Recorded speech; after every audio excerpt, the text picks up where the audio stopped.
আশহাদু আশরাফু আল্লাহ আল্লাহ ইলাহা ইলাহা ইল্লাল্লাহ ইল্লাল্লাহ ওয়া আশহাদু আশরাফু আন্না আন্না মুহাম্মাদান মুহাম্মাদ আবদুহু আবু ওয়া রাসূলুহু। মারফু। আমার নাম প্রেম, পুরো নাম প্রেম মিশ্রা। আমি একজন অমুসলিম। আমার প্রশ্ন হলো স্যার, আসলে আমি ইসলাম গ্রহণ করতে চাই। এটা এটা এটা আমার প্রশ্ন, কোনো পক্ষপাতিত্ব করছি না, নিজ থেকেই প্রশ্নটা করছি। স্বাভাবিকভাবেই বলা যায় আমি ইসলাম গ্রহণ করতে চাই। তবে ভালো মুসলিম মানে কিভাবে, আসলে ভালো মুসলিম কে বা কারা, এই জন্য আসলে জানতে চাচ্ছি। ভাই, যদি শুনতে ভুল না করে আপনি ইসলাম গ্রহণ করতে চান আর জানতে চান আসল মুসলিম কি, হ্যাঁ, কিভাবে ভালো মুসলিম হওয়া যায়। কিভাবে ভালো মুসলিম হবেন? ভাই, ভালো মুসলিম হতে হলে, মুসলিম মানে যে নিজের ইচ্ছাকে আল্লাহর কাছে সমর্পণ করে। তাই যদি আপনার ইচ্ছাকে আল্লাহর কাছে সমর্পণ করেন, আপনি মুসলিম। নিজের ইচ্ছাকে আল্লাহর কাছে সমর্পণের মানে আপনাকে মানতে হবে আল্লাহ এক, আল্লাহ ছাড়া আর কেউ ইবাদতের যোগ্য নাই। বিশ্বাস করতে হবে মুহাম্মদ সাল্লাল্লাহু আলাইহি ওয়াসাল্লাম সর্বশেষ এবং চূড়ান্ত নবী। আর যখন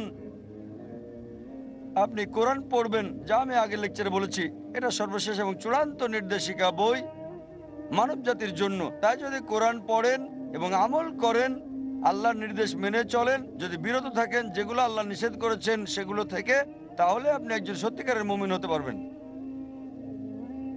আর আরেকটা বিষয়, হুম। স্যার, আমার সম্পূর্ণ পরিচয়টা কি বদলাতে হবে, যেটা আমার অমুসলিম অবস্থায় ছিল? আপনার নাম, এটা বাধ্যতামূলক কিনা তিনি জিজ্ঞেস করছেন। নাম পরিবর্তন করা বাধ্যতামূলক কিনা মুসলিম হওয়ার পর? না, এটা বাধ্যতামূলক না, তবে চাইলে করতে পারেন। তাই নাম পরিবর্তনটা বাধ্যতামূলক না, যদি সেটা শিরকের সাথে যুক্ত না থাকে। যদি আপনার নামে কোনো শিরক না থাকে, কোনো মূর্তি পূজা ইত্যাদি, তবে যেটা হতে পারে আপনার আগের নামও থাকতে পারে অথবা নতুন নাম নিতে পারেন। তবে মুসলিম হিসেবে যদি গর্ব করেন, আমি বলবো মুসলিম নাম রাখতে, যাতে লোকজন আপনাকে চিনতে পারে। যেমন কেউ ডাক্তার হলে তখন ক্রস চিহ্ন রাখে, মানুষকে জানাতে যে সে একজন ডাক্তার। একইভাবে বাধ্যতামূলক না যে নাম বদলাতেই হবে, তবে যদি বদলান সেটা উত্তম, মানুষ জানবে যে আপনি মুসলিম। আমার প্রশ্ন হচ্ছে, আপনি কি এখনই ইসলাম গ্রহণ করবেন? জি স্যার। আপনি কি বিশ্বাস করেন আল্লাহ এক? হ্যাঁ। আপনি কি বিশ্বাস করেন মূর্তি পূজা নিষিদ্ধ? হ্যাঁ স্যার। আচ্ছা, আপনি কি বিশ্বাস করেন নবী মোহাম্মদ হলেন সর্বশেষ এবং চূড়ান্ত নবী? হ্যাঁ স্যার। কেউ কি আপনাকে ইসলাম গ্রহণ করতে বাধ্য না করেছে? স্যার, অবশ্যই না। কোন অর্থনৈতিক চাপ? না স্যার। কোন শারীরিক চাপ? না স্যার। কারণ কাউকে জোর করে ইসলাম ধর্ম গ্রহণ করানো, ইসলাম ধর্মে এটা নিষিদ্ধ। কাউকে জোর করে ইসলাম গ্রহণ করানো ইসলাম ধর্মে এটা নিষিদ্ধ হওয়ার পাশাপাশি আমাদের দেশেও এটা নিষিদ্ধ। ইন্ডিয়াতে যে কোনো ধর্ম গ্রহণ করার জন্য বাধ্য করা নিষিদ্ধ, স্বেচ্ছায় হতে পারবে।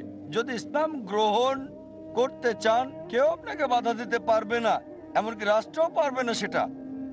তাই যদি ইসলাম গ্রহণ করতে চান, আমি বলবো আমার সাথে বলেন, ঠিক আছে? ঠিক আছে স্যার।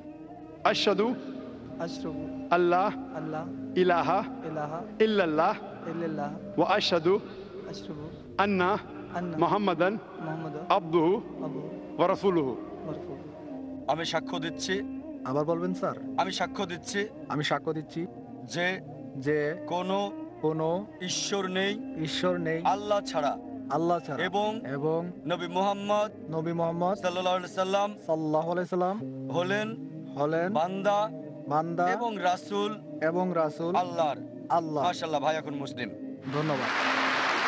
আমি আপনাকে মঞ্চে আহ্বান করছি কোরআনের একটা কপি নিয়ে যাওয়ার জন্য, যাতে ভালো আমলকারী মুসলিম হতে পারেন। সেজন্য কোরআনের একটা কপি উপহার দিতে চাচ্ছি। ভলান্টিয়ার ভাইদের অনুরোধ করব কোরআনের একটা কপি এখানে দিয়ে যেতে। ভাই, আপনি মঞ্চে আসেন প্লিজ। আমি আপনাকে কোরআনের একটা অনুবাদ কপি দিতে চাই, যাতে আপনি একজন ভালো আমলকারী মুসলিম হতে পারেন।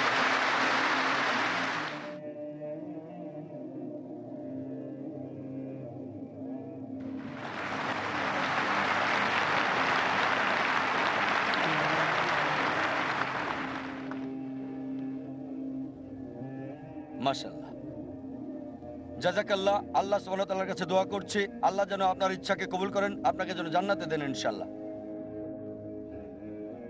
পরবর্তী প্রশ্ন 2 নম্বর মাইক থেকে, পুরুষদের মাঝ থেকে। এইমাত্র ডাক্তার জাকির নায়েক এখানে এক বক্তৃতা রেখেছেন।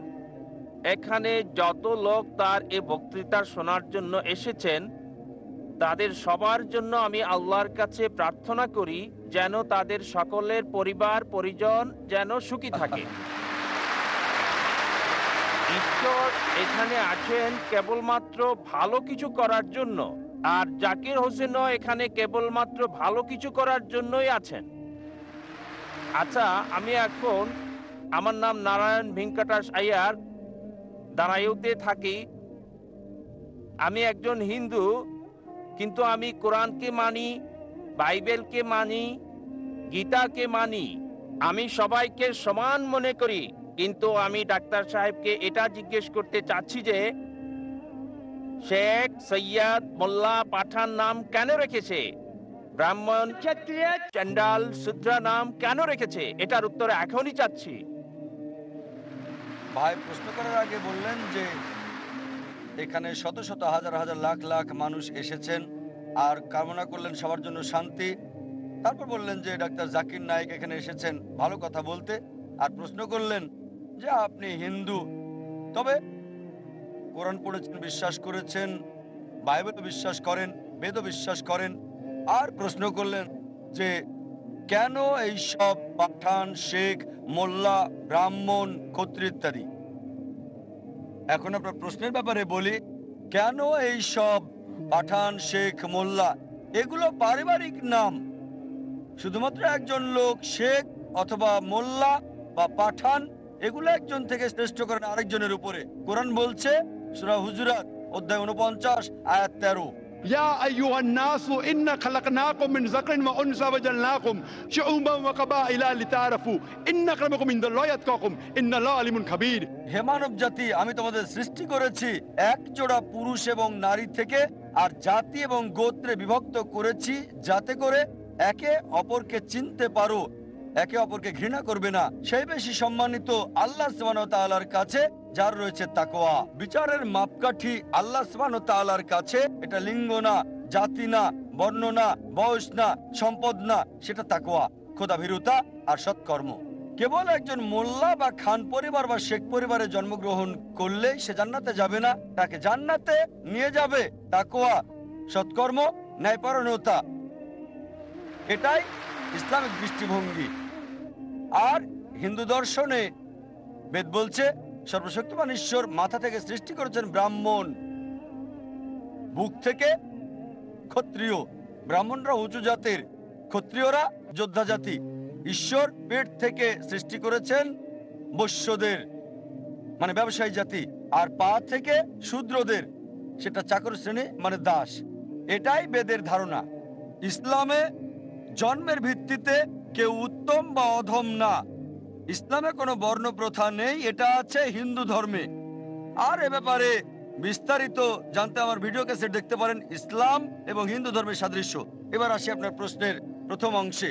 আপনি বলেছেন কোরআনে বিশ্বাস করেন, বাইবেলে বিশ্বাস করেন, বেদে বিশ্বাস করেন।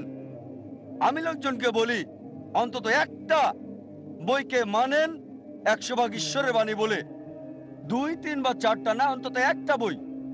তাহলে খ্রিস্টানরা বলবে আমরা বিশ্বাস করি বাইবেল 100% ঈশ্বরের বাণী, হিন্দুরা বলবে আমরা বিশ্বাস করি বেদ 100% ঈশ্বরের বাণী, মুসলিমরা বলবে আমরা বিশ্বাস করি কোরআন 100% ঈশ্বরের বাণী। আপনি মাশাআল্লাহ 3টাতে বিশ্বাস করেন। আপনি কি জানেন অনেক সাংঘর্ষিক বিষয় আছে কোরআন, বাইবেল আর বেদে? সেগুলোকে বাদ দেন। আমি আপনাকে বলছি কমপক্ষে যেগুলো কমন সেগুলো মানেন। কমপক্ষে যেগুলো কমন বেদে, বাইবেলে, কোরআনে যেগুলো বিশ্বাস করেন সেগুলোই আপনি মানেন। এই সব গ্রন্থে বলছে যে ঈশ্বর কেবলমাত্র একজন। ঈশ্বরের কোনো প্রতিমূর্তি নেই, তার কোনো মূর্তি নেই, তার কোনো ছবি নেই। বলা হয়েছে বাইবেলে বুক অফ ডিউটেরোনমি অধ্যায় 6 অনুচ্ছেদ 4, মুসা আলাইহিস সালাম বলেছেন, شما إسرائيل أدنى هذا نخد শোনো হে ইসরায়েলবাসী, ঈশ্বর, আমাদের ঈশ্বর কেবল একজন। যদি হিন্দু গ্রন্থ পড়েন, এটা উল্লেখ আছে ছান্দোগ্য উপনিষদ অধ্যায় 6 অনুচ্ছেদ 2 পরিচ্ছেদ 1, إكم إبديتيم ঈশ্বর কেবল একজন, দ্বিতীয় কেউ নেই। এটা আছে শ্বেতাসূত্র উপনিষদ অধ্যায় 4 অনুচ্ছেদ 19, যজুর্বেদ অধ্যায় 32 অনুচ্ছেদ 3। न तस्य प्रतिमा अस्ति। সর্বশক্তিমান ঈশ্বরের কোনো প্রতিমা নেই। প্রতিমা সংস্কৃত শব্দ মানে প্রতিমূর্তি, ফটোগ্রাফ, পেন্টিং, ছবি, প্রতিচ্ছবি, ভাস্কর্য, মূর্তি। সর্বশক্তিমান ঈশ্বরের কোনো ফটোগ্রাফ নেই, সর্বশক্তিমান ঈশ্বরের কোনো ছবি নেই, সর্বশক্তিমান ঈশ্বরের কোনো প্রতিচ্ছবি নেই, কোনো পেন্টিং নেই, কোনো ভাস্কর্য নেই, কোনো মূর্তি নেই, কোনো ভাস্কর্য নেই, কোনো রূপরেখা নেই, কোনো স্ট্যাচু নেই। কোরআন একই কথা বলছে সূরা ইখলাস অধ্যায় 112 আয়াত 1 থেকে 4। कुल वल्लाहु अहद अल्लाहु समद लम यलिद वलम यूलद वलम यकुल लाहु कुफुवन अहद। বলো তিনি আল্লাহ এক এবং অদ্বিতীয়, স্বয়ং সম্পূর্ণ, চিরস্থায়ী, কাউকে জন্ম দেননি, কখনো জন্ম নেননি, আর কোনো কিছু তার মতো না। আপনাকে জিজ্ঞেস করছি, আপনি কি এক ঈশ্বরে বিশ্বাস করেন? আপনি কি বিশ্বাস করেন এক আল্লাহতে? আমি এখনো ভগবান একজন বলে মনে করি। আপনি কি মূর্তি পূজায় বিশ্বাস করেন? ब्रह्म सत्यम जगन मिथ्या जीवो ब्रह्मैव नापरः। আপনি মূর্তি পূজা মানেন কি না? না, এটা কি? মূর্তি পূজা আমি মূর্তি টূর্তি মানি না, মাশাআল্লাহ, মাশাআল্লাহ। আমি রূপরেখা মানি না। ভাই এক ঈশ্বরে বিশ্বাস করেন, মূর্তি আমি পূজা বিশ্বাস করেন না? আমি আল্লাহ বললে বললে পাপ মুছে যায়, লা বললে পাপ আসার সুযোগ পায় না, তার নামই হলো আল্লাহ।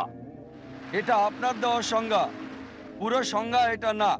রা বললে পাপ মুছে যায়, মা বললে পাপ আসার সুযোগ পায় না, তার নামই হলো রাম। রাম কোনো মানুষের নাম নয়, মানুষের আকার আকৃতি নয়, আকার আকৃতিওয়ালা কোনো কিছু ঈশ্বর নয়। ঈশ্বর শুধুমাত্র বিশ্বাস, আস্থা, এক সত্য। একটা উদাহরণ, দৃশ্যমান কোন ঈশ্বর কেবলমাত্র শান্তির কথা বলে। আপনি এক ধরনের ঈশ্বর, ডাক্তার জাকির হোসেন এক ধরনের ঈশ্বর, যার আহ্বানে এত লোক এসেছে। আপনি যা বললেন আপনার বেদে লেখা আছে, ঋগ্বেদ বুক নাম্বার 1 হিম নাম্বার 164 অনুচ্ছেদ 46। एकम सत विप्र बहुधा वेदांते। ঈশ্বর এক, সত্য এক, তবে জ্ঞানীরা তাকে ডাকেন বিভিন্ন নামে। আপনি বললেন ডাক্তার জাকির নায়েক ঈশ্বর। ডাক্তার জাকির নায়েক ঈশ্বর না, ঈশ্বর হতেও পারবেন না। আমি ঈশ্বরের সৃষ্টি, আমি আল্লাহর বান্দা, আমি আব্দুল্লাহ, আমি আল্লাহ না। আপনি আমাকে আল্লাহ বললেন আর আমিও আল্লাহ হয়ে গেলাম। আপনার সাথে আমাকেও জাহান্নামের দিকে টানছেন। না, আমি আল্লাহ না, আমি আল্লাহর গোলাম, আমি আল্লাহর বান্দা। ওই তরিকায় কোনো মানুষই আল্লাহ হতে পারে না, ভগবান হতে পারে না, ঈশ্বর হতে পারে না। এই তরিকায় রাম একজন ভালো মানুষ ছিল। আবার আপনি বলছেন সে অবতারও ছিল। অবতার মানে মানে খোদা কর্তৃক প্রেরিত, কিন্তু খোদা না, খোদা প্রেরিত। আপনি আবার বলছেন, যদি বলেন যে রাম হচ্ছে অবতার, এবং ত্রা মানে সর্বশক্তিমান ঈশ্বর প্রেরিত, এটা বললে আমার কোনো আপত্তি নেই। যদি বলেন রাম আল্লাহর নবী, হতেও পারে আবার নাও হতে পারে, কারণ আমাদের নবীজি মুহাম্মদ সাল্লাল্লাহু আলাইহি ওয়াসাল্লাম বলেছেন 1,24,000 নবী এই পৃথিবীতে এসেছেন। কোরআনে শুধু 25 জনের নাম উল্লেখ করা আছে। রাম হতে পারে ঈশ্বরের নবী, হতে পারে আবার নাও হতে পারে, নিশ্চিত বলতে পারি না। তবে রাম যদি নবী হয়েও থাকে, কৃষ্ণ যদি নবী হয়েও থাকে, তাকে পাঠানো হয়েছিল শুধু সেই সময়ের সেই লোকদের জন্য। এখন সমগ্র মানব জাতি, হোক সে ইন্ডিয়ার, হোক সে আমেরিকার, হোক কানাডা, হোক ইউকে, হোক সৌদি আরবে, তাদের মানতে হবে সর্বশেষ এবং চূড়ান্ত নবী মুহাম্মদ সাল্লাল্লাহু আলাইহি সাল্লামকে।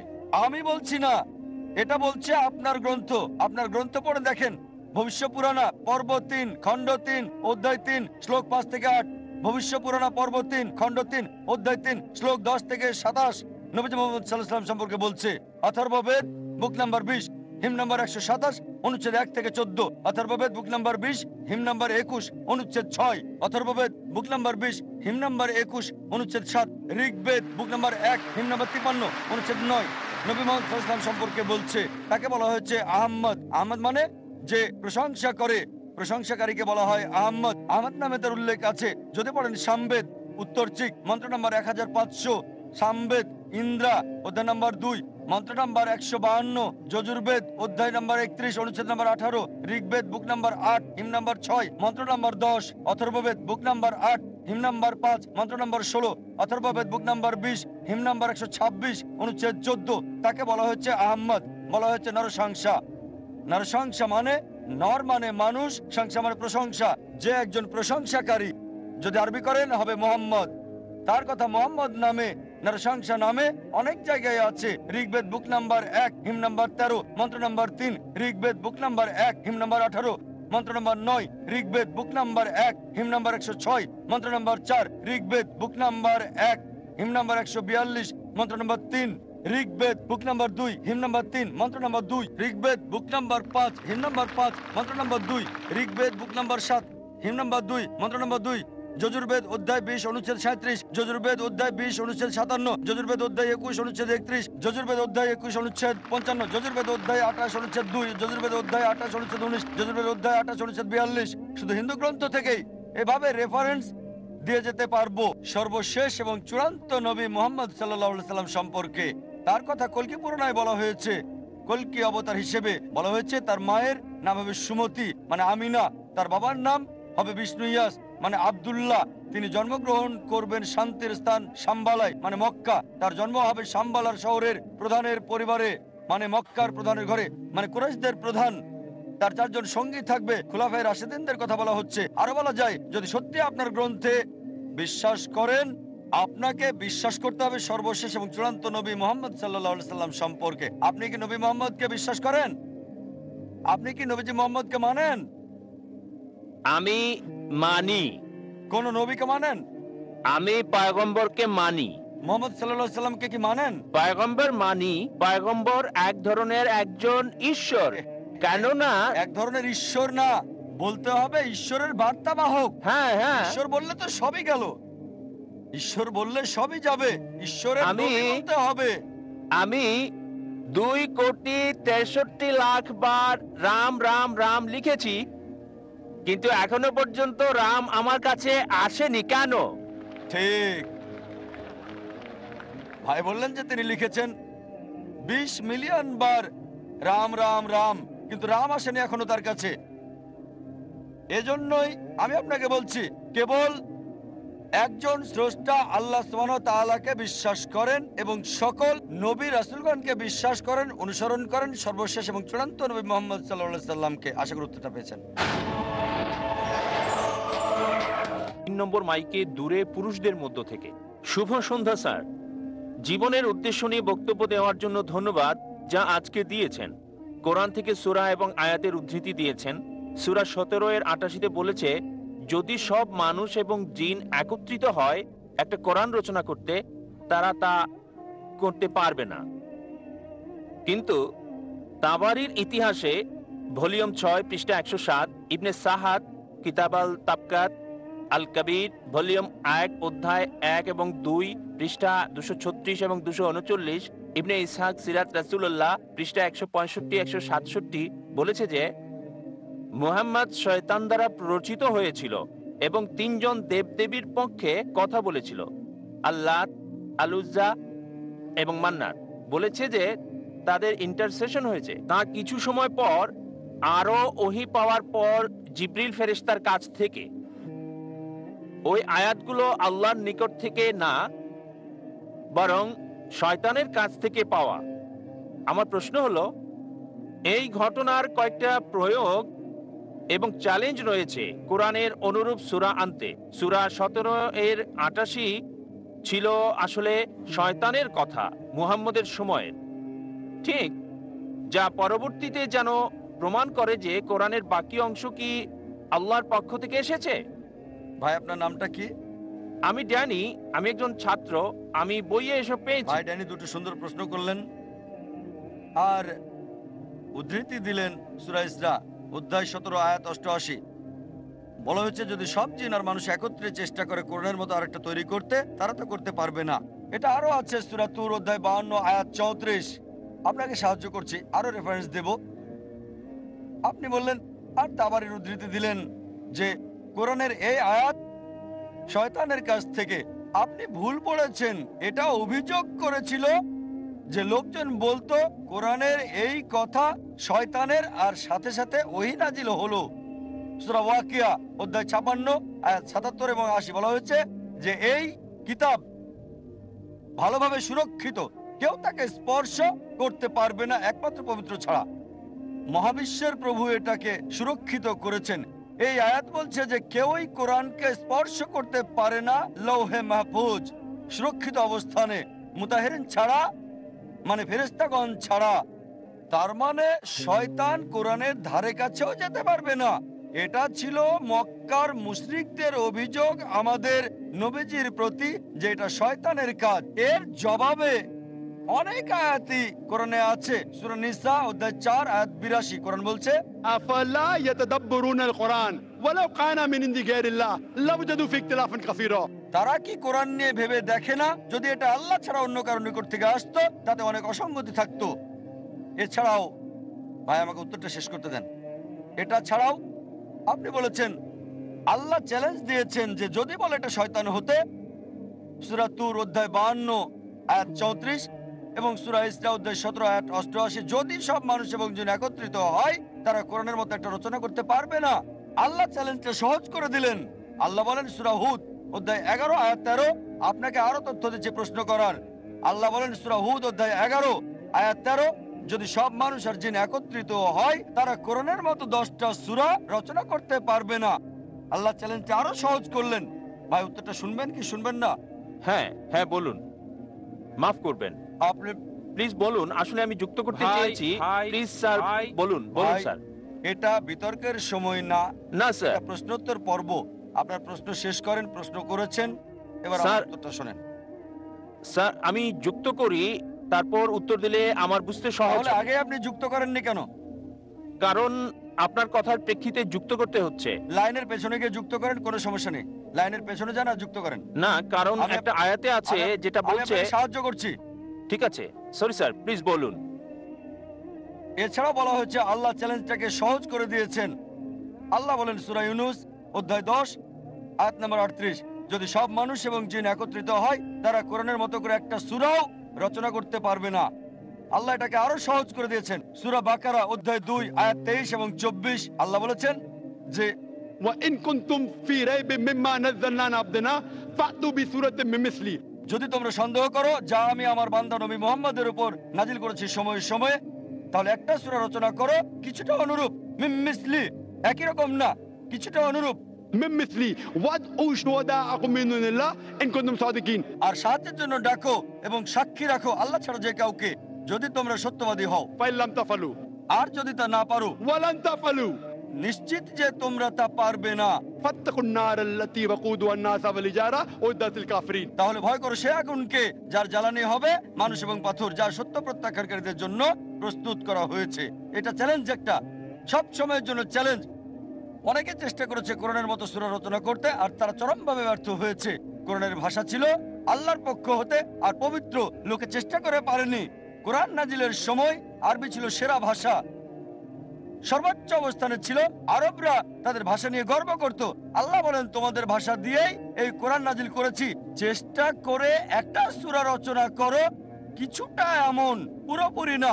কিছু সূরা আছে একটা সূরার 3টা আয়াত, বড় জোর 10টা শব্দ।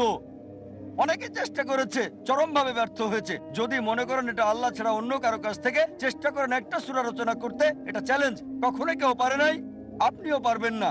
আশা করি উত্তরটা পেয়েছেন। Thank you.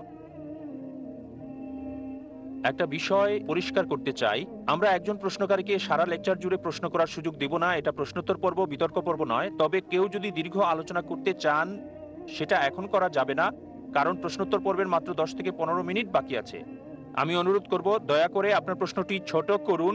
যদি 4 থেকে 5 বাক্যের বেশি হয় তবে প্রশ্নটি নেব না এবং পরবর্তী প্রশ্নকারীকে প্রশ্ন করার সুযোগ দেওয়া হবে। ডাক্তার জাকির এই ধরনের প্রশ্নের পটভূমিকা জানেন। অধিকাংশ প্রশ্ন যা তাকে করা হয় ধরেন তিনি সেটা জানেন, শুধু সরাসরি তাকে প্রশ্ন করুন, কোনো ভূমিকা দেওয়ার দরকার নাই। ধরে নিন তিনি ভূমিকা জানেন, শুধু প্রশ্নটি করুন। হ্যাঁ বোন, 4 নম্বর মাইক থেকে। শুভ সন্ধ্যা স্যার, আমার নাম সাবিনা, আমি একজন ছাত্রী। আপনি উদাহরণ দিলেন কিভাবে আমরা ছাত্ররা, তরুণরা তীর ছুঁড়ে তারপর লক্ষ্যবস্তুকে নিশানা করি। আমি আপনার ব্যাপারেও এই একই কথা, একই অভিযোগ করছি। আপনি তীর ছুঁড়লেন, তারপর আপনার তীর, তারপর লক্ষ্যবস্তুর চারপাশে নিশানা করলেন। তখন কেউ যদি আপনার মতো করে চিন্তা না করে তাহলেই ভুল। আমার মনে হয় এটা ভুল, এটা অযৌক্তিক এবং অমানবিক। বোন খুব সুন্দর গুরুত্বপূর্ণ প্রশ্ন করলেন। আমার উদাহরণের কথা বললেন যে মানুষ শূন্যে গুলি ছোড়ে তারপর অজুহাত দাঁড় করায়। আপনি বলছেন, অভিযোগ করছেন আমি একই কাজ করেছি, আর যদি লোকজন আমার কথা না মানে তাদের সমর্থন করি না। বোন, আমাকে বলেন আমার ভুলটা কোথায়, আমার লেকচারের কোন অংশে শূন্যে গুলি ছুঁড়েছি আর কারণ দাঁড় করিয়েছি। আমি উদাহরণ দিয়েছি। লোকজন গ্রাজুয়েশন করে কেন করছো আমি জানি না, কি করবে বলতে পারবো না, পাশ করার পর তুমি কি করবে জানি না, আমি উদাহরণ দিয়েছি। এখন আপনি আমাকে বলেন যে আমার লেকচারের কোন অংশ শূন্যে গুলি ছোড়ার মতো ছিল, তারপর আমি কারণ দাঁড় করিয়েছি। যদি না থাকে তাহলে বলবো আপনি শূন্যে গুলি ছুড়ছেন আর অজুহাত দাঁড় করাচ্ছেন। ইতিমধ্যে আপনি তো বলেছেন। আমার লেকচারের কোন অংশ, উত্তর দেওয়ার সুযোগ দিলাম, আমার লেকচারের কোন অংশ শূন্য গুলি ছোড়ার মতো, তারপর কারণ দাঁড় আপনার কর। লেকচার শূন্য গুলি ছুড়ছিল না, আমি বলছিলাম যে মাশাআল্লাহ, ধন্যবাদ আপনাকে। পুরো উদ্দেশ্য যেমন ইসলামিক দৃষ্টিভঙ্গিতে লোকজনকে মূল্যায়ন করা, আর জীবনের উদ্দেশ্যকে শুধু ইসলামিক এর পন্থায় চেয়ে ভালো করা। জীবনের উদ্দেশ্য আমাকে দেন, এর চেয়ে ভালোটা আমি আপনি কেন আমাকে উদ্দেশ্য দেন। বলবো? আরে দেখেন, আমরা উন্মুক্ত প্রশ্নোত্তর পর্ব করছি, যে কেউ ভিন্ন মত পোষণ করতে পারে। আমি বলছি না যে আমারটাই সঠিক, অবশ্যই লোকজন আপনা থেকে আপনি ভিন্ন ভিন্ন মত মত পোষণ পোষণ করে। করতে পারেন, তবে অবশ্যই যথাযথ কারণ দেখাতে হবে। যেমন ধরেন বললাম 2 যোগ 2 সমান 4, আপনি বলেন না এটা হবে 5, অবশ্যই আমি বলবো কেন। তাই না, যদি আমি আপনি কিছু ভুল এমনি, বলি আপনি প্রমাণ করে দেবেন যে আমার ভুল। শুধু বললেই হবে না যে 2 যোগ 2 সমান 4 না। আপনি তো শিক্ষিত, ঠিক? তাই আপনি যদি বলেন আমার ভুল হয়েছে, ঠিক আছে মানলাম, প্রমাণ দেখান। শুধু নিজে কথা বলে যেন অন্যকে কথা বলার সুযোগ দেন না। প্রমাণ পেশ করেন। যদি সত্যবাদী হন আমাকে বলেন লেকচারের কোন অংশ, বা বলেন যে স্রষ্টাকে ধন্যবাদ জানানোর চেয়ে ভালো উদ্দেশ্য আর কি হতে পারে, তাকে ছাড়া কার ইবাদত করা যায়। হ্যাঁ বলেন, ওনার মাইক্রোফোনটা চালু করে দিন, হ্যাঁ, তিনি আমাদের শিক্ষা দেবেন। আমি কাউকে শেখাতে চাচ্ছি না, আমি শুধু শিখতে বলতে চাই, চাচ্ছি আমি যে একজন ছাত্র, শিখতেই পছন্দ করি আমি। আপনি হতে শেখাতে পারে, পারেন। কিন্তু আপনি তো অন্যকে বলার সুযোগ দেন না। সরি, আপনি অন্যের কথা শোনেন না, শুধু নিজেই বলে যান। আমি আপনাকে বলার সুযোগ করে দিচ্ছি, বলেন। অনেক পার্থক্য আছে। আপনি ন্যায় আচরণ করেন না, আপনি শুধু সবাইকে কনভার্ট করতে চান। কনভার্ট মানে শুধু ইসলামে কনভার্ট করা না, মানুষের দৃষ্টিভঙ্গি কনভার্ট করেন, কারণ অনেক মতপার্থক্য আপনি আমার রয়েছে। প্রশ্নের উত্তর দিচ্ছেন না বোন, আষাঢ়ে গল্প বলেই যাচ্ছেন। আমি আষাঢ়ে গল্প আমার বলছি প্রশ্ন না, জীবনের কারণ আপনি উদ্দেশ্য ভাবছেন কি? আপনার প্রত্যাশা অনুযায়ী বলবো। আমি উত্তর দেব আপনার মত মতো। না বোন, আমি আমার মতো করে উত্তর দিব। আপনার মত আষাঢ়ে গল্প। আমি আপনার জবাব শুনেছি, আসলে ধন্যবাদ দরকার বোন, নেই। আপনার মন্তব্যের জন্য ধন্যবাদ। দর্শকদের হাতে বিচারটা ছেড়ে দিলাম। কতজন আপনার পক্ষে কথা বলে আর কতজন আমার কথা মানে আমার অনুসারীর কোনো আমরা দরকার পরে নেই। জানবো। পরে যখন লেকচার দেবেন আশা করছি দর্শক পাবেন অনেক বেশি, তখন তারা আপনার উত্তর জানবে সৃষ্টির উদ্দেশ্য নিয়ে।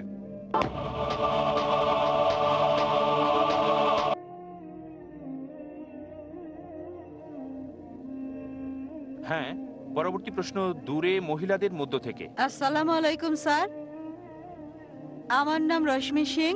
আমি আপনাকে বলতে চাই যে আমি মন থেকে ইসলাম ধর্ম গ্রহণ করতে চাই। আপনি আমাকে কলমা পড়িয়ে দিন। বোন বললেন যে আপনি ইসলাম গ্রহণ করতে চান আর আমি যেন আপনাকে কলমা পড়িয়ে দিই। বোন, আপনি কি বাংলা বোঝেন? হ্যাঁ আপনি কি বিশ্বাস করেন আল্লাহ এক? হ্যাঁ। আপনি কি বিশ্বাস করেন মূর্তি পূজা ভুল? জি স্যার। আপনি কি বিশ্বাস করেন নবী মোহাম্মদ সাল্লাল্লাহু আলাইহি সাল্লাম হলেন আল্লাহর শেষ নবী? হ্যাঁ। কেউ কি আপনাকে ইসলাম গ্রহণ করতে বাধ্য করছে? না। কোনো অর্থনৈতিক চাপ? না। কোনো শারীরিক চাপ? না। আপনি কি স্বেচ্ছা ইসলাম গ্রহণ করছেন? জি।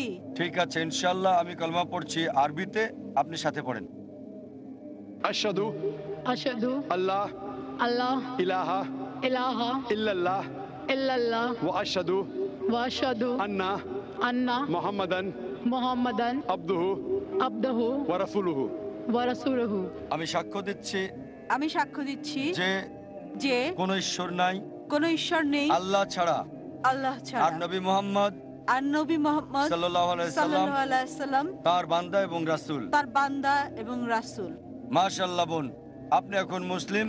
আমি আল্লাহ সুবহানাহু ওয়া তাআলার কাছে দোয়া করি যেন আপনাকে পথ দেখায়, সরল পথে রাখে। আর আল্লাহ কোরআনে বলেছেন সূরা আল ইমরান অধ্যায় 3 আয়াত 8, ربنا لا تزغ قلوبنا بعد إذ هديتنا وهب لنا من لدنك رحمة إنك أنت الوهاب। হে আল্লাহ, আমাদেরকে সরল পথ দেখাও, যে পথের কথা বলেছো আমাদেরকে সেই পথ দেখাও। আমি আল্লাহ সুবহানাহু ওয়া তাআলার কাছে দোয়া করি যাতে আপনাকে আরো হেদায়েত করে, সরল পথে রাখে আর আপনাকে জান্নাতবাসী করে। স্যার আমি আপনাকে একটা প্রশ্ন করতে চাই স্যার। যদি আমার বাসায় আমার বাবা মা সবকিছু জেনে যায়, তাহলে আমি কিভাবে আসলে আমি তাদের কিভাবে বোঝাবো যে আমি যা করছি এটা ঠিক করছি? বোন বললেন যে পিতামাতা জানার পর কিভাবে তাদের বোঝাবেন যে সত্যের কাজ করেছেন আপনি। বোন, প্রথম হচ্ছে পিতামাতাকে ভালোবাসতে শুরু করেন। 1 নাম্বার, পিতামাতাকে বেশি বেশি ভালোবাসা শুরু করেন, মান্য করেন, সম্মান করেন, অনুসরণ করেন, যতক্ষণ না এমন কিছু বলে যা আল্লাহ এবং রাসূলের বিরুদ্ধে যায়, সেক্ষেত্রে অমান্য করতে হবে। আপনি পার্থক্য তৈরি করেন, আগে কেমন ছিলেন আর এখন কেমন আছেন। আগে হয়তো তাদের অনেক কথাই আপনি মানতেন না, আর এখন যতক্ষণ তাদের কথা কোরআন এবং সহিহ হাদিসের বিরুদ্ধে না যায়, আমার অনুরোধ বোন, অপছন্দ হলেও আপনি তাদের অনুসরণ করতে থাকেন। পার্থক্য তৈরি হবে যে আমার মেয়ে মুসলিম হওয়ার আগে কেমন ছিল আর এখন সে গ্রহণ করেছে ইসলাম। যদি কোনো পরিবর্তন লক্ষ্য করে, তারা বলবে, আরে আগে তো আমাকে মানতে না, এখন যা বলছি সবকিছু মানছো। সবকিছুই কেন?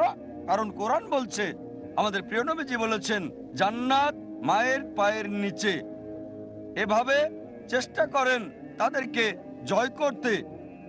কোরআন বলছে সূরা ফুসিলাত অধ্যায় 41 আয়াত 34 যে তাদেরকে জয় করাই ভালো, আর এটা করতে হবে হিকমত দিয়ে। আল্লাহ কোরআনে বলেন সূরা নেহাল অধ্যায় 16 আয়াত 125, উদু ইলা সাবিলি রাব্বিকা বিল হিকমা ওয়াল মাউযাতিল হাসানা ওয়াজাদিল বিল্লাতি আহসান। মানুষকে ডাকো তোমার প্রভুর দিকে, জ্ঞান দিয়ে, সুন্দর আচরণ দিয়ে, তাদের সাথে তর্ক করো, যুক্তি দেখাও, সবচেয়ে ভালো পন্থায়, উত্তম পন্থায়। আপনাকে অনুরোধ করব, আমার ভিডিও দেখতে পারেন, ইসলাম এবং হিন্দু ধর্মের সাদৃশ্য আপনার পিতামাতাকেও দেখান, ইনশাল্লাহ এতে তাদের মন নরম হবে। আমি আল্লাহর কাছে দোয়া করি যেন আল্লাহ আপনার পিতামাতাকেও হেদায়েত দেন এবং আপনার পরিবারের সদস্যদের। ধন্যবাদ স্যার। হ্যাঁ ভাই, সামনের 1 নম্বর mike. Doctor Zakir Naik sir, আমার অন্তর থেকে আপনাকে নমস্কার জানাচ্ছি। আমার নাম ইশু দাস। আপনার কাছে আমার প্রশ্ন হলো, ইসলামে কয়টি বিয়ের অনুমতি দেওয়া হয়েছে এবং কেন? ভাই প্রশ্ন করলেন যে ইসলামে কয়টা বিয়ের অনুমতি আছে এবং কেন, পলিগামির কেন সমর্থন করছে। আসলে আমি জানতে চাই, পবিত্র কোরআন অনুযায়ী কয়টি বিয়ে হতে পারে এবং কয়টি হতে পারে না? কোরআন অনুযায়ী কয়টা বিয়ে করা যায়? যদি মহিলাদের ব্যাপারে বলেন, পবিত্র কোরআনের সূরা নিসা অধ্যায় 4 আয়াত 20 থেকে 24 বলছে একজন বিবাহিত মহিলা আবার বিয়ে করতে পারে না, সুতরাং একজন মহিলা সর্বোচ্চ একজন স্বামী রাখতে পারবে। একজন পুরুষের ব্যাপারে যদি বলেন, কোরআন বলছে সূরা নিসা অধ্যায় 4 আয়াত 3, তোমাদের পছন্দের নারীকে বিয়ে করো 2, 3 বা 4, তবে ন্যায় বিচার করতে না পারলে একটা। আপনি 2, 3 বা 4টা বিয়ে করতে পারেন, কিন্তু ন্যায় বিচার করতে না পারলে একটা। এই কথাটা, একটা বিয়ে করো যদি ন্যায় বিচার করতে না পারো, শুধু কোরআনেই আছে।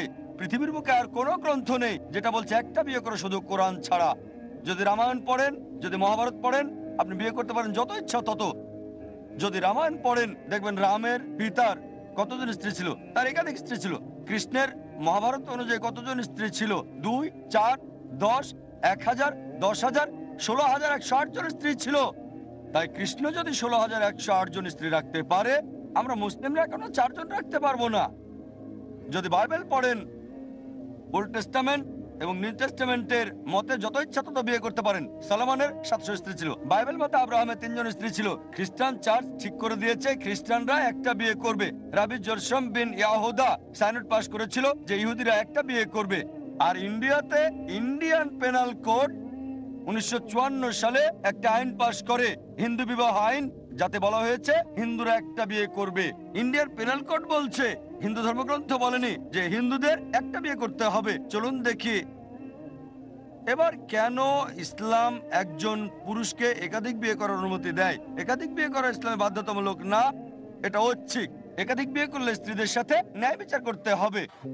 যৌক্তিক কারণ বলা যায় যে কেন অনুমতি দিয়েছে, যে পুরুষ এবং নারী সমান অনুপাতে জন্মায়। যদি মেডিকেল কোনো ডাক্তারকে জিজ্ঞেস করেন, কোনো শিশু বিশেষজ্ঞকে, সে আপনাকে বলবে যে মেয়ে শিশু ছেলে শিশুদের চেয়ে বেশি শক্তিশালী হয়ে থাকে।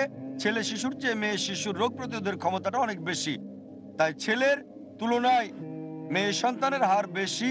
আবার অনেক ক্ষেত্রে দেখা যায় যে যুদ্ধে মারা যায়, তারা দুর্ঘটনায় মারা যায়, ধূমপানে মারা যায়, মদ পান করে মারা যায়। এইসব ক্ষেত্রে মহিলাদের তুলনায় পুরুষের মৃত্যু বেশি। তাই এখন পৃথিবীতে পুরুষের তুলনায় নারীর জনসংখ্যা অনেক বেশি।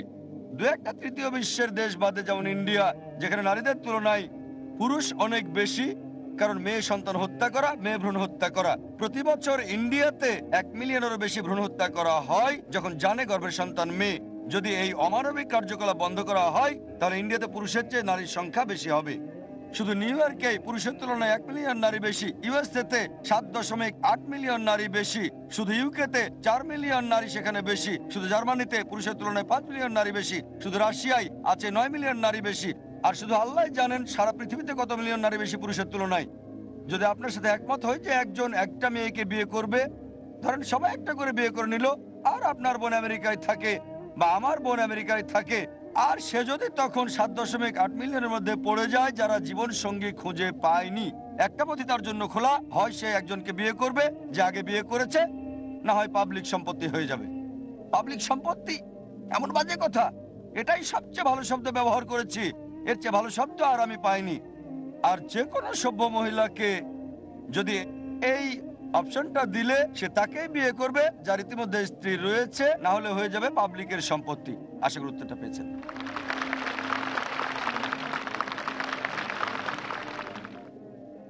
আমরা আর কোনো প্রশ্ন নিব না।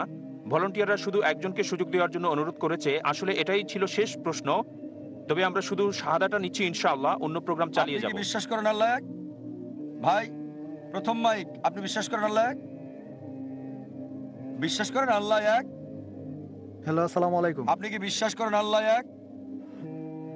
আপনি কি মানেন আল্লাহ এক? হ্যাঁ মানি, আমি আল্লাহ এক। আপনি কি মানেন মুহাম্মদ সাল্লাল্লাহু আলাইহি সাল্লাম আখেরি নবী? হ্যাঁ মানি। আপনি মানেন? কেউ কি আপনাকে জোর করছে ইসলাম গ্রহণ করতে? না। কেউ কি আপনাকে জোর করছে? না। আপনি কি নিজের ইচ্ছা ইসলাম গ্রহণ করতে চান? আমি নিজ থেকে ইসলাম গ্রহণ করছি। ঠিক আছে, ইনশাআল্লাহ দুজনেই ইনশাআল্লাহ শাহাদা বলবেন। আমি আরবিতে বলবো, আমার সাথে আপনি বলবেন, তারপর পরবর্তী পর্বে আমরা যাব।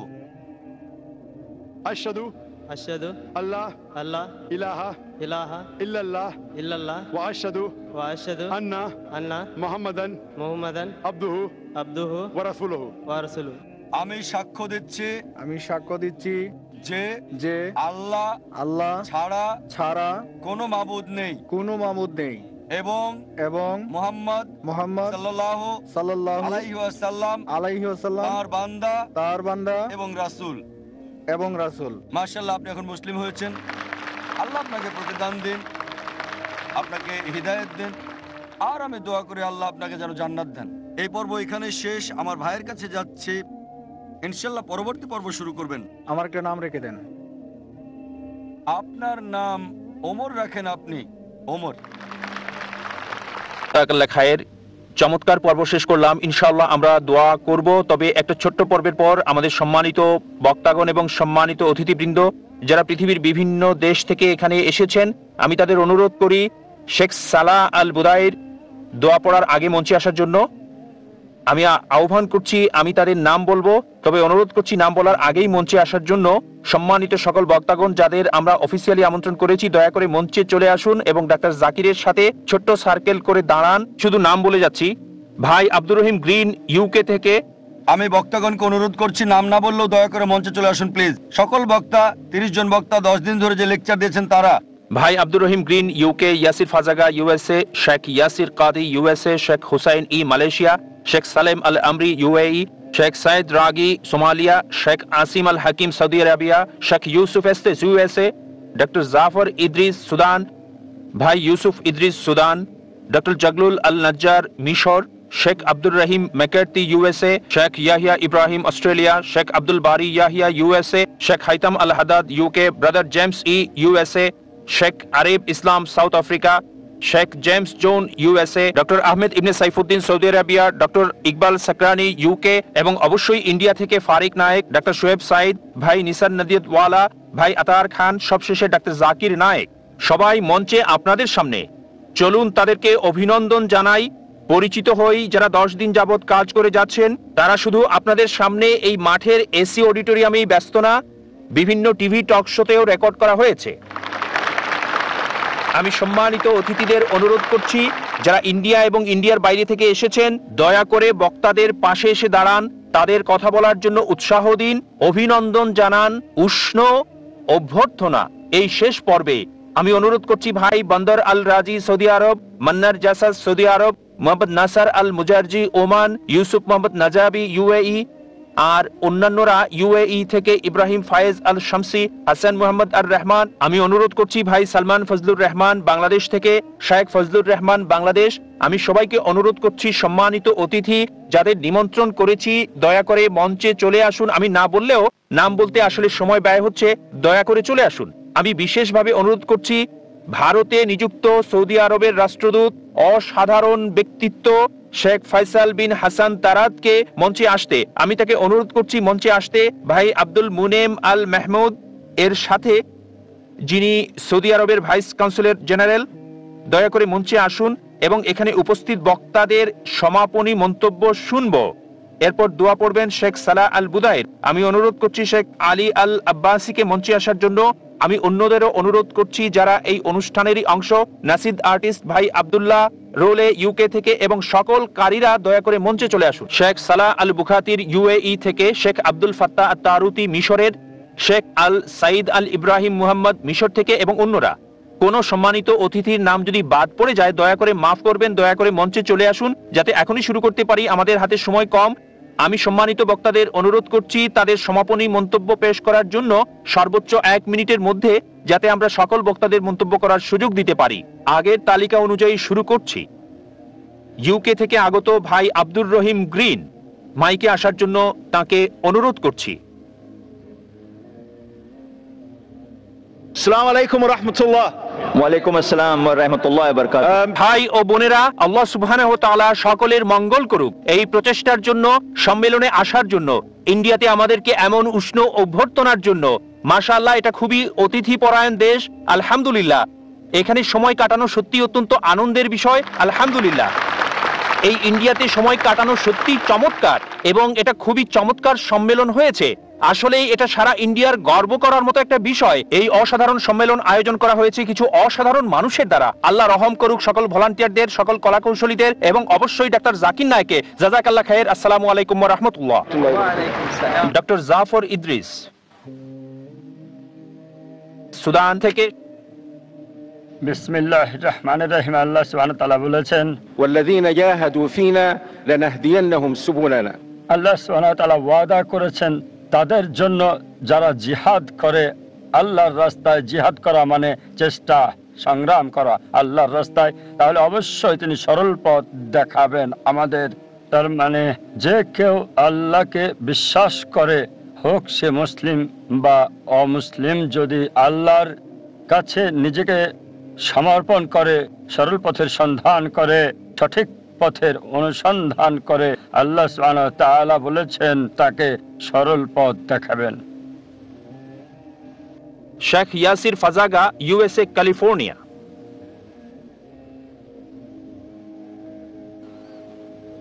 আসসালামু আলাইকুম ওয়া রাহমাতুল্লাহি ওয়া বারাকাতুহু। আল্লাহর নামে শুরু, অতি দয়ালু, অতি ক্ষমাশীল। সকল প্রশংসা কেবল আল্লাহর। তার শান্তি এবং আশীর্বাদ প্রিয় নবী মুহাম্মদ সাল্লাল্লাহু আলাইহি সাল্লামের উপর বর্ষিত হোক। এই সম্মেলনের বিষয় হলো শান্তি, শান্তি প্রতিষ্ঠা করা।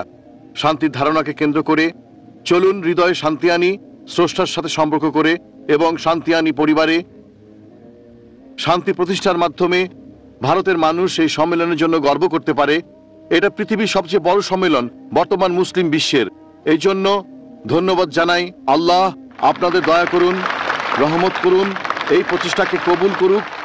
আসসালামু আলাইকুম ওয়া রাহমাতুল্লাহি ওয়া বারাকাতুহু। ইউএসএ থেকে শেখ ইয়াসির কাদি।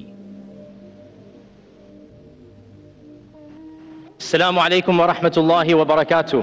আলহামদুলিল্লাহ ওয়াস সালাতু ওয়াস সালামু আলা রাসূলিল্লাহ। আপনারা অনেকে মিলে আমার কাছে অনুরোধ করেছেন আমি যেন আপনাদের সামনে উর্দুতে বক্তৃতা দেই। আমি লজ্জাবোধ করছি যে উর্দু আমার মাতৃভাষা নয়, এটা আমার মায়ের ভাষা কিন্তু মাতৃভাষা নয়। যেহেতু এই কনফারেন্সটা ইংলিশ হচ্ছে তাই এখানে উর্দু বলা ঠিক হবে না, কিন্তু ইনশাআল্লাহ আমি আল্লাহর কাছে দোয়া করছি যে এবং আশা করছি যে আমি একদিন আবার আসবো এবং পুরো একটি লেকচার উর্দুতে দিব। আপনাদের কাছে যে বার্তা আমি রেখে যাচ্ছি সেটা খুবই সহজ এবং সেটা হলো আল্লাহ তাআলার ইবাদত করতে হবে। আর আল্লাহ সুবহানাহু ওয়া তাআলার ইবাদত করতে হবে তার নবী হযরত মুহাম্মদ সাল্লাল্লাহু আলাইহি সাল্লামের সুন্নাহ অনুযায়ী। আর সেটা হলো আমাদের ধর্মের বার্তা, সেটা হলো কালমার বার্তা, লা ইলাহা ইল্লাল্লাহু মুহাম্মাদুর রাসূলুল্লাহ। আল্লাহ আজওয়াজাল আমাদের কালমার উপর অটল রাখুক। আর এবং এই সম্মেলনের আয়োজক এবং ভলেন্টিয়ারদের দয়া করুন। ওয়া জাযাকাল্লাহু খাইরান ওয়া আসসালামু আলাইকুম ওয়া রাহমাতুল্লাহি ওয়া বারাকাতুহু। শেখ হুসাইন ই মালয়েশিয়া থেকে।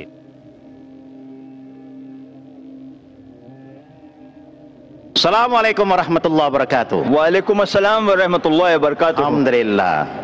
নবীজি সাল্লাল্লাহু আলাইহি সাল্লাম স্মরণ করিয়ে দিচ্ছেন, রাজুলান তাহাব্বা ফিল্লাহি ইজতিমাআন আলাইহি ওয়া তাফাররাকা আলাইহি।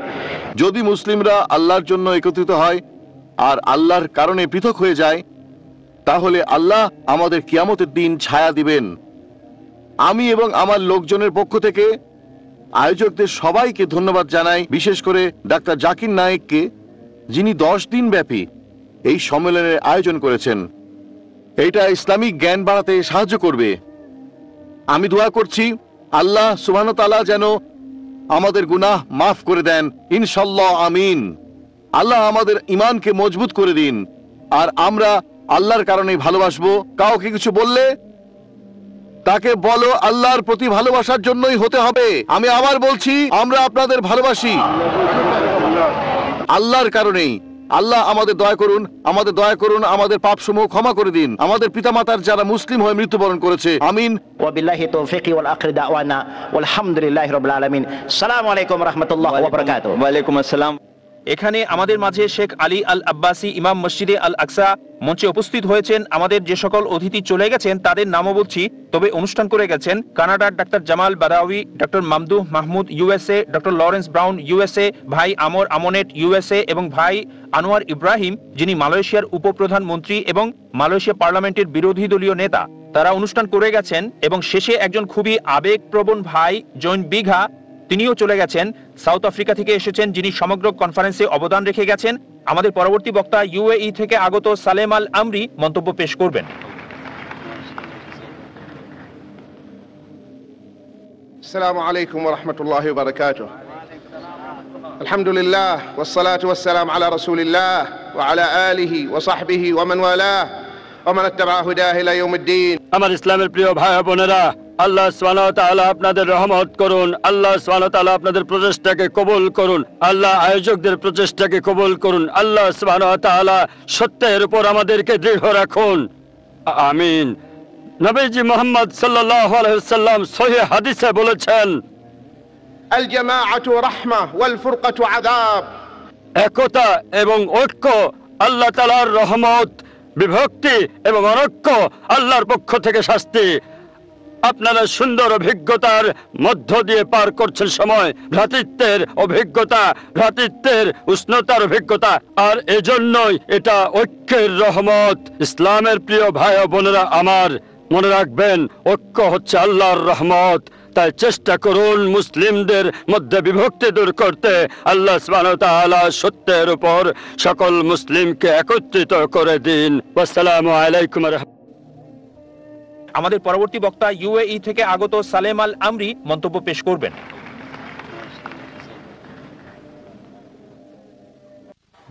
আসসালামু আলাইকুম ওয়া রাহমাতুল্লাহি ওয়া বারাকাতুহু। আলহামদুলিল্লাহ ওয়াস সালাতু ওয়াস সালাম আলা রাসূলিল্লাহ ওয়া আলা আলিহি ওয়া সাহবিহি ওয়া মান ওয়ালাহ ওয়া মান ইত্তাবা হুদাহু ইলা ইয়াউমিদ্দিন। আমার ইসলামের প্রিয় ভাই বোনেরা, আল্লাহ সুবহানাহু ওয়া তাআলা আপনাদের রহমত করুন। আল্লাহ সুবহানাহু ওয়া তাআলা আপনাদের প্রচেষ্টাকে কবুল করুন। আল্লাহ আয়োজকদের প্রচেষ্টাকে কবুল করুন। আল্লাহ সুবহানাহু ওয়া তাআলা সত্যের উপর আমাদেরকে দৃঢ় রাখুন, আমিন। নবীজি মুহাম্মদ সাল্লাল্লাহু আলাইহি ওয়াসাল্লাম সহিহ হাদিসে বলেছেন, আল জামাআতু রাহমা ওয়াল ফুরকাতু আযাব। একতা এবং ঐক্য আল্লাহ তাআলার রহমত, বিভক্তি এবং অনৈক্য আল্লাহর পক্ষ থেকে শাস্তি। আপনারা সুন্দর অভিজ্ঞতার মধ্য দিয়ে পার করছেন সময়, ভ্রাতৃত্বের অভিজ্ঞতা, ভ্রাতৃত্বের উষ্ণতার অভিজ্ঞতা, আর এজন্যই এটা ঐক্যের রহমত। ইসলামের প্রিয় ভাই ও বোনেরা আমার, মনে রাখবেন ঐক্য হচ্ছে আল্লাহর রহমত। তাই চেষ্টা করুন মুসলিমদের মধ্যে বিভক্তি দূর করতে। আল্লাহ সুবহানাহু ওয়া তাআলা সত্যের উপর সকল মুসলিমকে একত্রিত করে দিন। আসসালামু আলাইকুম ওয়া রাহমাতুল্লাহি ওয়া বারাকাতুহু। শেখ সাইদ রাগি সোমালিয়া থেকে।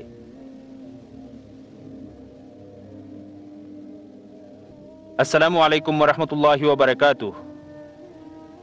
দুটি ছোট্ট মন্তব্য আমি পেশ করতে চাই। একটা নবী সাল্লাল্লাহু আলাইহি ওয়াসাল্লামের হাদিসের উপর ভিত্তি করে তিনি বলেছেন, মাল্লা ইয়াশকুরুন নাস লা ইয়াশকুরুল্লাহ, অর্থাৎ যে ব্যক্তি মানুষের কৃতজ্ঞতা প্রকাশ করে না সে আল্লাহর কৃতজ্ঞতা প্রকাশ করে না। এখানে আমি আমার কৃতজ্ঞতা ও ধন্যবাদ প্রকাশ করতে চাই ভাই ও বোনদের জন্য যারা আমাকে নিমন্ত্রণ করেছেন, এবং আল্লাহ সুবহানাহু ওয়া তাআলা আপনাদেরকে পুরস্কার দিক এই সুন্দর ব্যবস্থাপনার জন্য। দ্বিতীয়ত হলো, এখানে লোকজনের উপস্থিতি ইসলামের বহিঃপ্রকাশ। এই সমাজের লোকদের, আপনাদের একজন লোক দরকার যে এই বাতিটা বহন করবে। এই নগরে, এই দেশে আমাদের আছেন ডাক্তার জাকির নায়েক। আমার উপদেশ হলো তার অধীনস্থ থাকুন, তার নেতৃত্ব মানেন, এবং বিইজনিল্লাহি তিনি আপনাদের পথ দেখাবেন। জাযাকাল্লাহ খায়ের। Sheikh Assim al Hakeem, Saudi আরব থেকে। বিসমিল্লাহির রহমানির রহিম। الحمد لله رب العالمين وصلى الله وسلم وبارك على المبعوث رحمة للعالمين نبينا محمد وعلى آله وصحبه أجمعين. এখানে আমাদের অনেক সম্মানিত বক্তা রয়েছেন, তারা অনেক জ্ঞানী মানুষ, আর তারা তাদের জ্ঞান এই সম্মেলনে নিয়ে এসেছেন, টিভি টক শোতে, পাবলিক লেকচারে নিয়ে এসেছেন। এই জ্ঞানের ব্যাপারে আল্লাহ আপনাকে শেষ বিচারের দিনে জিজ্ঞেস করবেন। যদি এটা মেনে চলুন, কাজে লাগান আপনার জীবনে, আপনি একজন ভালো মানুষ হবেন এবং আল্লাহ যাদেরকে জান্নাত দিবেন তাদের অন্তর্ভুক্ত হতে পারবেন। তাই আমি বলবো, আমার নিজেকে বলবো, বিশেষজ্ঞরা কোরআন এবং হাদিস থেকে যা শিক্ষা দিয়েছেন তা করতে, আর কোনো কিছু যদি না বুঝে থাকেন তাহলে বিশেষজ্ঞের কাছে যান, তাদেরকে বলুন পরিষ্কার করতে। আর দ্বিতীয় হলো, সবশেষে আল্লাহকে ধন্যবাদ জানাচ্ছি, সর্বশক্তিমান, তিনি আমাদের একত্রিত করেছেন এমন মহান অনুষ্ঠানে। আমি ভলান্টিয়ারদের ধন্যবাদ জানাই যাদের প্রচেষ্টা ছাড়া এই অনুষ্ঠান করা একেবারেই অসম্ভব ছিল।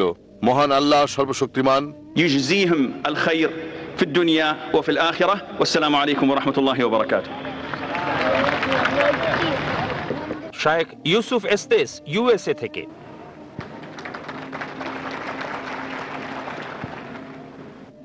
বিসমিল্লাহির রহমানির রহিম। আসসালামু আলাইকুম।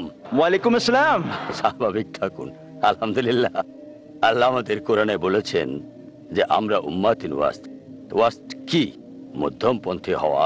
তাই আমি এটা নিয়ে যেতে চাই। চলুন মধ্যম পন্থা অবলম্বন করি। নবীজি মুহাম্মদ সাল্লাল্লাহু আলাইহি ওয়াসাল্লাম ঈমান সম্পর্কে বলেছেন, বিশ্বাস সম্পর্কে, যে তুমি পূর্ণ ঈমানদার হবে না যদি তোমরা পরস্পরকে আল্লাহর খাতিরে ভালো না বাসো আর তোমার প্রয়োজনের চেয়ে ভাইয়ের প্রয়োজনকে অগ্রাধিকার না দাও। তাই আপনার ভাইয়ের প্রতি ভালো দৃষ্টিভঙ্গি পোষণ করুন, একে অপরের খোঁজ খবর নেন।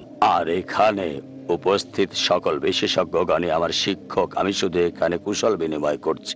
আর আপনারা জানেন যে আমি ইচ্ছা দোয়া করি আপনারা পিস টিভির সাথে থাকবেন এবং পরবর্তী যে অনুষ্ঠানগুলো আসছে সেগুলো আপনারা দেখবেন। জাকির ভাই অনেক কিছু জমা রেখেছেন, তার জন্য দোয়া করেন, তার পরিবারের জন্য দোয়া করেন, এখানে উপস্থিত সকল শায়েখদের জন্য দোয়া করবেন। আমরা আপনাদের জন্য দোয়া করছি। আল্লাহ আপনাদের শান্তিতে রাখুন, আল্লাহ আপনাদের পথ দেখান, আপনাদের রক্ষা করুন, পূর্ণ ঈমানদার হিসেবে আপনাদের দাখিল করুন, আমাদের সবাইকে জান্নাতে দাখিল করুন।